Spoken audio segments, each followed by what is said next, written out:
আপনারা সবাই বর্তমান অবস্থা সম্পর্কে যথেষ্ট অবগত আছেন।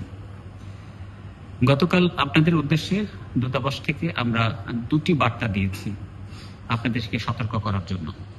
এই বার্তাগুলোর মাধ্যমে অন্তত 2টি পরামর্শ আপনাদেরকে আমরা দেওয়ার চেষ্টা করেছি, যেগুলি সংক্ষেপে নিয়ে আবার পড়ছি। 1, সবাই নিরাপদ অবস্থানে থাকুন। নিতান্ত অতি জরুরি না হলে ঘর থেকে বের হবেন না।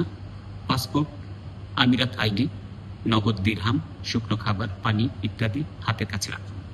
কোনো জমায়েত করবেন না। আরব আমিরাত সরকারের নির্দেশ মেনে চলুন।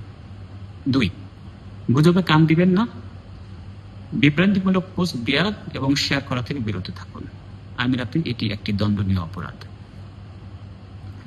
আমাদের দূতাবাস আগামীকাল সোমবার খোলা থাকবে।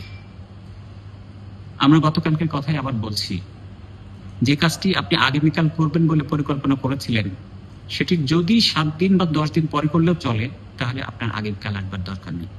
আপনাদের যে কোনো প্রয়োজনে আমাদের সাথে যোগাযোগ করুন। বাংলাদেশ সরকার এবং দূতাবাস ও কনসুলেটের সকল সদস্য আপনাদের পাশে আছে। আমিরাত সরকার এদেশে বসবাসরত সকল নাগরিকের নিরাপত্তার সকল ব্যবস্থা নিশ্চিত করছে।